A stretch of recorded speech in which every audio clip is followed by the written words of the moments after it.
Okay. Somebody Preach. wrote Yeah. earlier today. This is a really interesting thing. Let me see if I can pull it up. So I posted I didn't post a picture. You guys know my social media is not controlled by me anymore. So this picture our guys just posted. Where's it at? And they're posting a bunch of pictures. This one right here. And the thing I said is, ladies, if you don't know who these women are, just ask your man because he subscribes to all of them. And he goes, Michael, if you're reading this and take offense, I'm sorry, but there's no way to say this.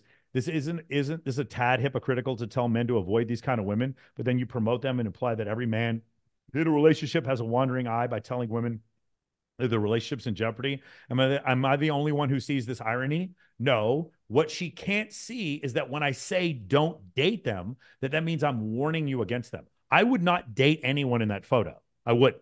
Okay. Now, Jesse Preston is a good girlfriend to her boyfriend, and Ambry McKee probably is too. I don't know. But my point is, I wouldn't date anyone in that photo. The point of the photo was not people to date, but I still love them. I love well, me and Jen Rufo don't really get along, but the other three girls in that photo, I genuinely do love. I would go to their weddings and they would probably come to my funeral. So I can still have discernment without judgment. And that's what the girl didn't understand.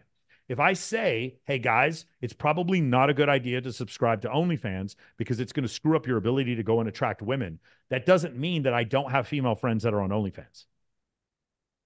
Because I'm not here to give you a moral prescription. The thing I'm going to tell you is like, uh, yeah, don't be the guy who like pays a woman for her attention on OnlyFans. Be the guy who that same girl on OnlyFans like drives to your house to give you attention. Does that make sense? But at the same Totally. time, at the same time, I probably wouldn't date them. I probably wouldn't date them. Yeah. Um, You got to categorize, I guess. so here, by the way, if you guys want to categorize, this is the way you do it. Austin Dunham came on a couple weeks ago and he started talking about, that guys will actually pay him to message their girlfriends to see if their girlfriends will cheat. They're doing like an honesty test. And what he found is the girls who are more likely to cheat, he said 80% of the girls would.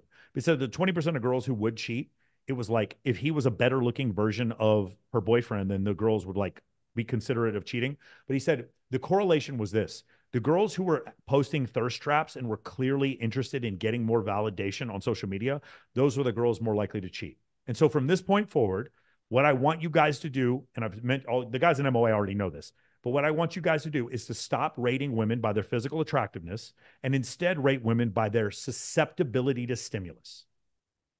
Let me say that again. Stop rating women by their physical attractiveness and instead rate women by their susceptibility to stimulus. If you have the surgical nurse who lives in Waco, Texas, she's going to school to be a surgical nurse. She's going to make $200,000 a year. She has a really good practice. She's on her feet. She's in really good shape because she has to work a ton. And she just wants a husband to have babies with and to be loyal to.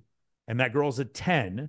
She's going to be easier to date than the girl who's a 6 who lives in West Hollywood and gets offers to get flown out to Dubai every week by some Saudi Arabian dude, or gets offers like for $5,000 to come and have sex with her, whatever. Even if she doesn't go to Dubai and even if she doesn't have sex for money, the fact that she's getting that much stimulus actually makes the 6 in Los Angeles harder to deal with than the 10 who lives in Waco. Does that make sense?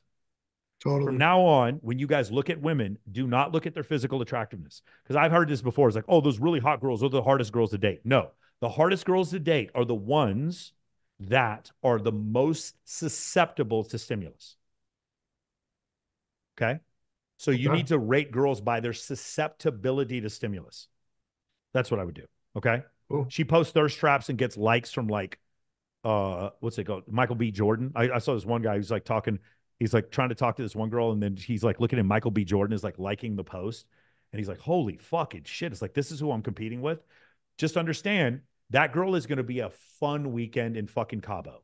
That will never, MOA will not allow you to date that girl. Okay. You Cool. can date her. You're not going to wife her. You're not going to wife her. Okay. If you have a Cool. girlfriend, is that a good girl to bring as like a throuple to on vacation? For sure, bring her, 100%. Not going to wife her though.